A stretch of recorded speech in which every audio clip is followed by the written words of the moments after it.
Good morning, everyone. My name is MightyStream, and I am going to do our May the 1st, just for today, in a meditation. I hope you're doing well this morning. My morning is, let's say, interesting. It is interesting. All right, the title. Oh, self-worth and service. Oh, that sounds good. May 1st, self-worth and service. Being involved in service makes me feel worthwhile. When most of us arrived in Narcotics Anonymous, we had very little self-worth left to challenge. Many members say that they began to develop self-esteem through being of service early in their recovery. Something just short of a miracle occurs when we begin to have a positive impact on others' lives through our service efforts. Most of us don't have a lot of experience, strength, or hope to share at 30 days clean. In fact, some members will tell us in no uncertain terms that what we can do best is listen. But at 30 days, we do offer something to that addict just coming into the rooms of NA, struggling to get 24 hours clean.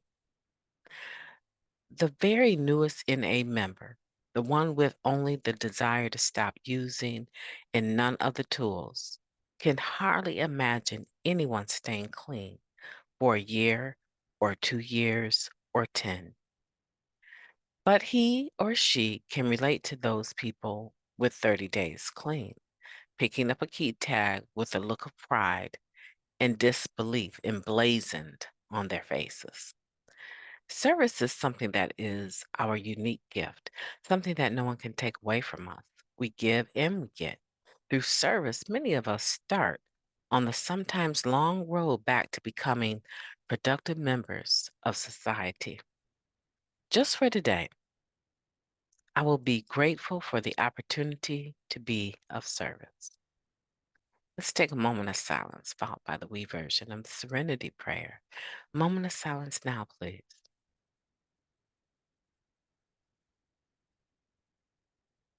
Thank you. God, grant us the serenity to accept the things that we cannot change, the courage to change the things that we can, and the wisdom to know the difference. Just for today, please and thank you. So, we're talking about being involved in service, making us feel worthwhile. I have a lot to say about that, but I am going to ask you, what do you have to say? Leave me a comment down below. I want to know what type of service you're doing in Narcotics Anonymous and how it is making you feel. And there's plenty of space to leave comments down below. Okay. And when I see it, I'll probably just throw a thumbs up or a heart. And then when I have some extra time, I'll come back and specifically reply to your comments. I will definitely make it my business to do that. Okay. I appreciate this comment in the last paragraph. Through service, many of us start on the sometimes long road back to becoming productive members of society. My personal experience, I got into service relatively quickly. There was a group in my area. I want to say relatively quickly. I actually didn't do service until after I had a year clean because up until 13 months, I was just traveling out of town um, to do meetings on the weekend. And it was once a month. And I would do meetings all the way from, if I didn't get there Friday night in time for the 7 p.m. meeting, I would be there in time for the 10 a.m. on Saturday. And so I would do two meetings on Saturdays and one on Sunday. And then I would head back home. Because that's exactly what I did when I was using. I would party starting, Friday night at the 501 party, at the club rather. And I would start partying then, and then I wouldn't come home until after last call on Sunday night. And a lot of times I would come home in just the nick of time, right? Can you imagine being loaded and driving 2, 3 hours? I would get home just in a nick of time to go shower. I would always go work out. So I would get home in time to go work out and shower and get over to my job because everything was right downtown. And I would get to my job, you know, not always on time, but I would get there. And that was my routine, and so that's crazy to me that during the week I had this like rigorous workout training routine. And then Friday night through Sunday morning, Monday morning, really, I had this routine of destruction, right? Right? Rebuilding my body and then tearing it down. So ridiculous, right? But I just figured the point is I just figured that, you know, if I could do that when I was using, I can also do it while I'm clean. And so that's what I started doing, and if I wanted to go to a convention, I went to a convention. It wasn't an issue for me to get to the convention because I had a good job. So I would just go to a convention if that's what I wanted to do. I spent my weekend involved with my recovery. But there was a specific time when I started to do service work after 13 months. And it was just a day of desperation. I didn't care about staying clean. I didn't want to live. I wanted out. And I knew that I would hurt a lot of people. And I just couldn't, honestly, I just could not get past my remorse of my babies.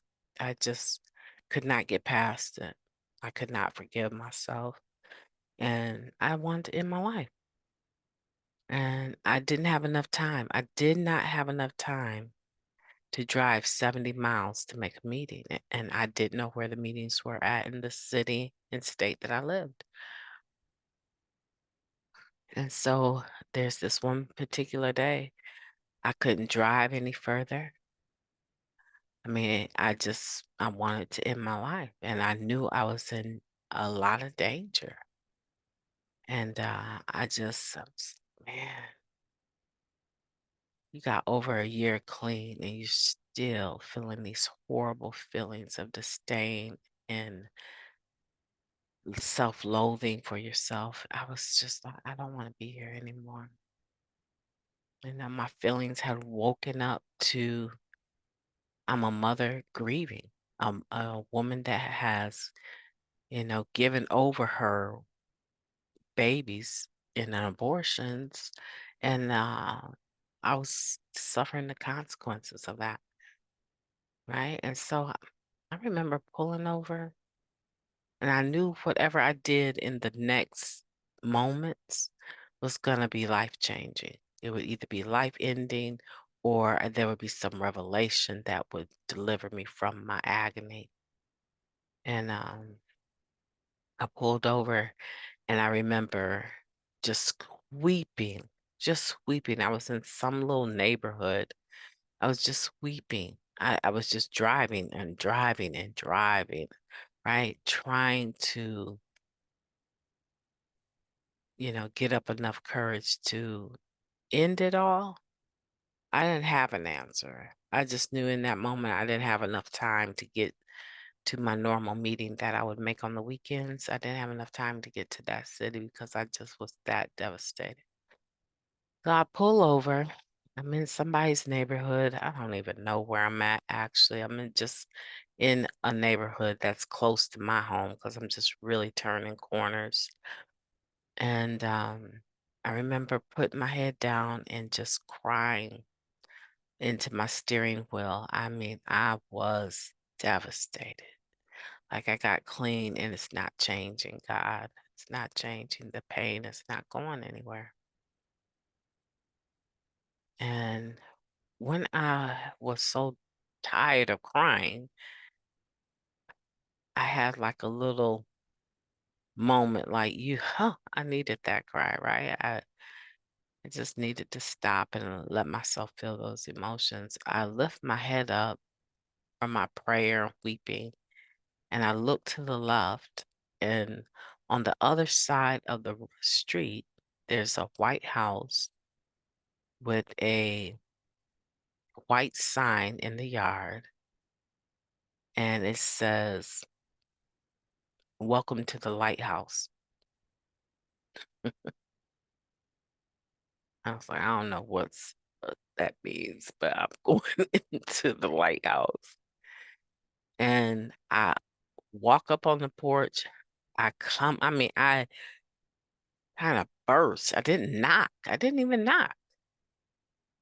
I assumed it was like a business. I didn't even knock. I just walked right into, and I said, I need help. I need help. And the lady looked at me and she said, Baby, what's going on? And I told her, I said, I need help. And I told her what was going on. I was crying. She was sweetest little short lady. And she said, there's some of those Narcotics Anonymous meetings. We have one here, but it doesn't it's only on certain days they come and do the meeting. So she's talking about H&I. And she said, but there's one in such and such city every day. Here, let me find. Oh, and she went to go find like a meeting list, and there was no meeting list. And I said, she said, you okay, I'm gonna tell you where to go because I know they have a women's meeting tonight. And she said, I want you to get on that one highway out here and just drive all the way till you get to this city. And you're gonna pass a Taco Bell. When you pass that Taco Bell in that city, your very next street is gonna be Main Street. Take a right. And she said, you're gonna find the YWCA. It's a women's shelter. You're gonna find the YWCA. It's gonna be about 2 blocks down. Pull over and go in there. They're gonna have a meeting. It's either starting soon or it's already started, but it'll be going on when you get there. That's the instructions she gave me. I got to that meeting, and lo and behold, I found a meeting with all women, and I was like, whew. But I also found a meeting slip, and true enough, there was a meeting there every day. And I started making, their regular meetings, and the guy that was the GSR and the treasurer and the secretary, yeah, I soon found out that he was using the self-seven tradition to help get his kids milk, give them lunch money and stuff like that. And sometimes we wouldn't have our coffee and he was like, I'll reimburse it when I get my check. And it was just like a comment and it was okay. And I started talking to some people, where I would normally make my meetings on the weekend. I started talking to some people. And it's like, huh? Oh no. We coming down that's not right.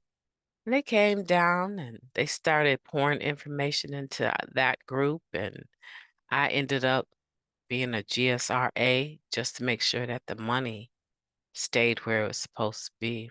And that's how I started doing service work. I don't really know that there was any major change in my life from doing it.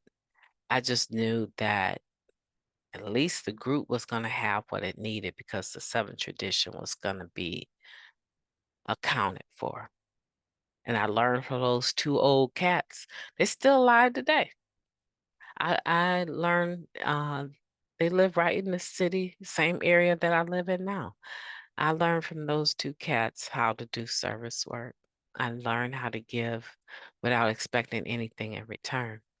So in that sense, my life did change. I don't remember having some nostalgia or something, pride, feeling like pride or just a joy from doing it.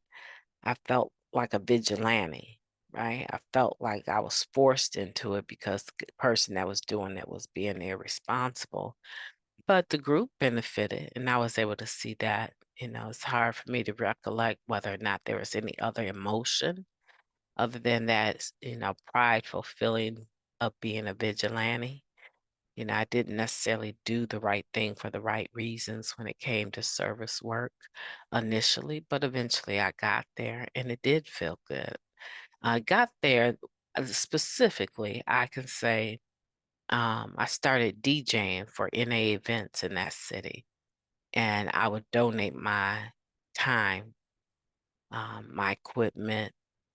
Back then we had vinyls, we were just getting into the mode of having like CDs and moving out of having tapes. So, I had a wide variety of music, different forms of media, and I just would donate my time to these events, and I enjoyed doing that. And so that was the one time I could say I can remember feeling good about service. Then the next time would be sponsorship. Okay. That's my experience. What's yours? I want to hear from you.